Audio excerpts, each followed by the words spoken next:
To make this lovely hairband for a baby, get your elastic, your fabric by 40, length of 40 and 10 inches by width. You get another one 15 by 3 inches and another one 15 by 4 inches where you're going to put your elastic.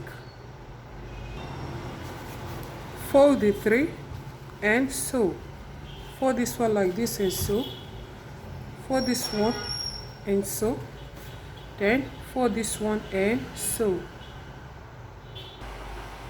After sewing, turn it inside out. Use one and put it inside. Use it to gather this one and this one. Cut your elastic of 5 inches and put inside. After putting everything inside, just put your elastic inside and cover and stitch. Then you bring it out.